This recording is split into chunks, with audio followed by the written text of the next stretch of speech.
Hello la team, comment ça va? J'espère que vous allez bien, que vous avez passé une bonne semaine, que vous êtes prêts à bien vous reposer. Moi ça va. Aujourd'hui on va parler de séries. Plus précisément on va parler de 3 séries qui, à mon sens, méritaient une meilleure fin que celle qu'elles ont eue. Je vous propose donc de plonger dans des univers axés sur la science-fiction. La science-fiction, l'un des genres littéraires et cinématographiques qui me plaît le plus. Après la fantasy, bien évidemment, mais il me plaît pour plusieurs raisons. D'abord parce que c'est un voyage vers l'inconnu, une invitation à réfléchir sur notre propre monde, sur notre avenir et sur ce que signifie être humain.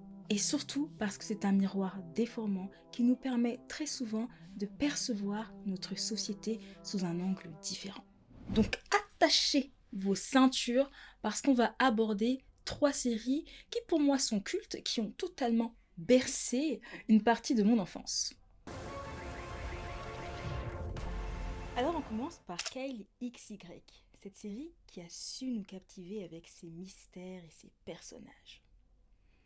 On y suit un adolescent sans nombril, Kyle, alors qu'il navigue dans le monde en découvrant ses origines et en développant des capacités surhumaines. Après 3 saisons de spéculation, on s'attendait à une 4e saison pleine de rebondissements et de réponses. Une 4e saison qui aurait permis d'en apprendre plus sur les origines de Kyle et l'évolution de ses remarquables pouvoirs. La série met en avant les relations de Kyle avec les gens qui l'entourent, que ce soit sa famille adoptive, ses amis, ses amours et ses ennemis. Je rappelle que l'intrigue principale est basée sur le fait que Kyle est traqué par une organisation secrète, ce qui nous permet d'ailleurs de découvrir un univers riche en mystères et en secrets. Une suite aurait pu permettre de développer les intrigues relationnelles, d'explorer les ramifications de l'existence de Kyle sur le monde, et bien évidemment de découvrir de nouveaux lieux, de nouvelles technologies, qui auraient permis d'élargir l'univers de Kyle XY. Hélas, on nous sert une fin qui nous laisse sur plus de questions que de résolutions. Malgré une popularité initiale, la série a été annulée après une 40aine d'épisodes en raison des audiences en baisse et des coûts de production élevés. On a donc une 3e saison qui a été écourtée et bâclée. Mais c'est un grand classique car c'est toujours pour ces raisons-là que des séries ou films prometteurs sont envoyés à la benne à ordures. Toutefois, pour ceux que ça intéresse, les réalisateurs ont donné une interview dans laquelle ils exposaient comment est-ce qu'ils percevaient la fin de KLXY. Je vous mettrai les liens en description. Maintenant parlons de Person of Interest, une de mes séries de science-fiction préférées. Tout simplement géniale. Person of Interest suit les aventures de John Reese, un ancien agent de la CIA, et Harold Finch, un mystérieux milliardaire, alors qu'ils utilisent une intelligence artificielle nommée la machine pour prévenir les crimes violents à New York tout en luttant contre les forces obscures et gouvernementales. Tout au long de ces épisodes, la série maintient les spectateurs grâce à un savant mélange de tension et de suspense. Cependant, elle parvient également à offrir une satisfaction certaine, car même si la conclusion peut être perçue comme plutôt ouverte, elle apporte des réponses à un bon nombre de nos interrogations. Mais Nadou, si la fin de la série répond à l'intrigue principale, bah pourquoi t'en parles en fait? Et la réponse est très très simple. Autant j'aime la science-fiction, la fantasy, le fantastique, le drame et tout ce que vous voulez. Autant moi, je suis une amoureuse du romantisme. Et malheureusement,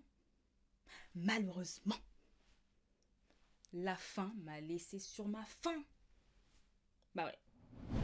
Le personnage de John Reese est dépeint comme ayant une vie malheureuse en amour. À chaque fois qu'il semble trouver le bonheur, une certaine stabilité, il est confronté à des obstacles ou à des tragédies qui lui sont imposées.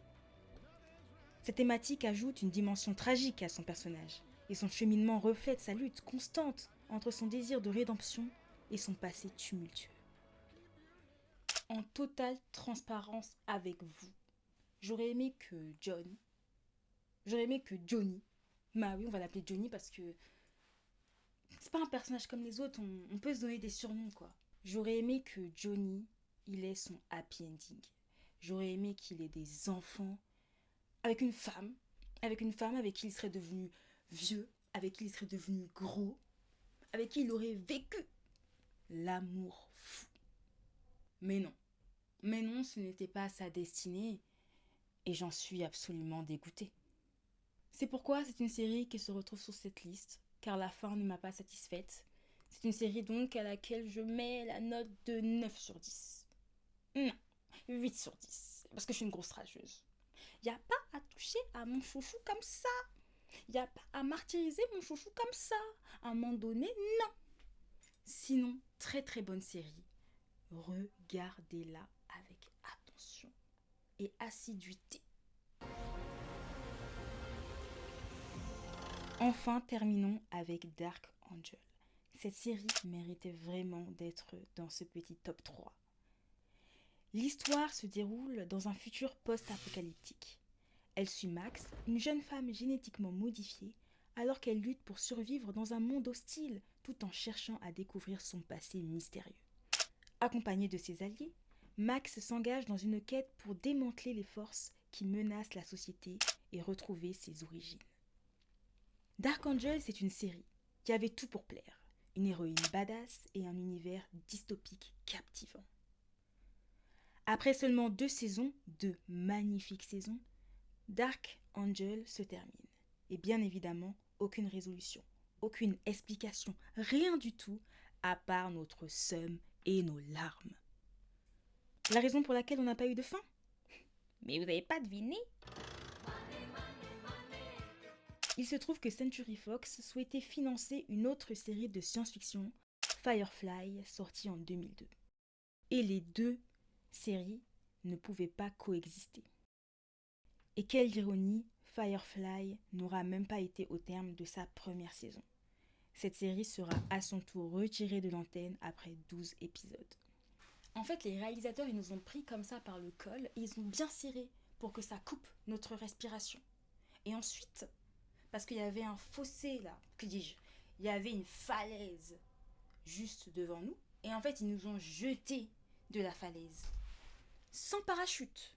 Et ils nous ont dit, débrouillez-vous. Mais quelle disgrâce, quel manque de respect, quel manque de classe.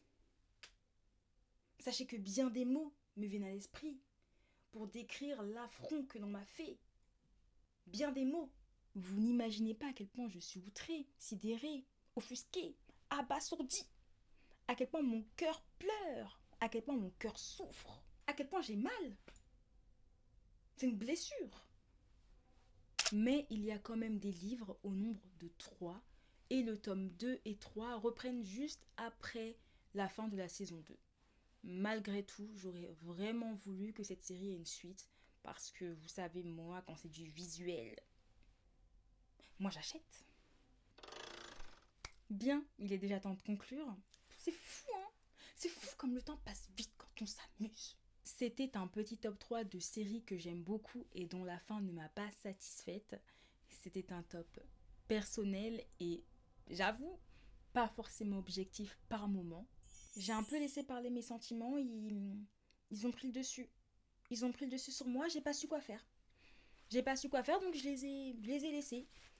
En attendant, n'oubliez pas de laisser votre propre opinion en commentaire et de vous abonner pour ne pas louper la prochaine vidéo. Sur ce, à la semaine prochaine.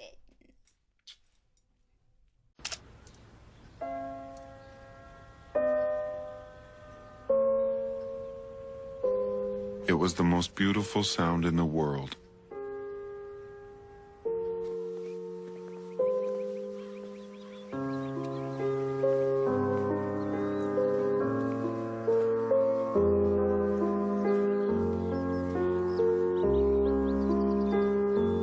It was part mathematics and part euphoria.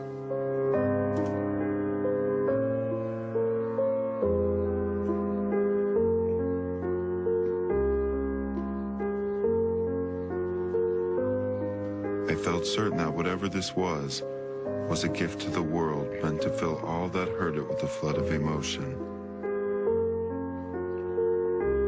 Amanda, I'm home!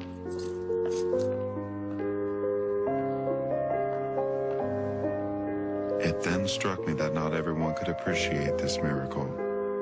The sound increased my sorrow for those who could not hear it.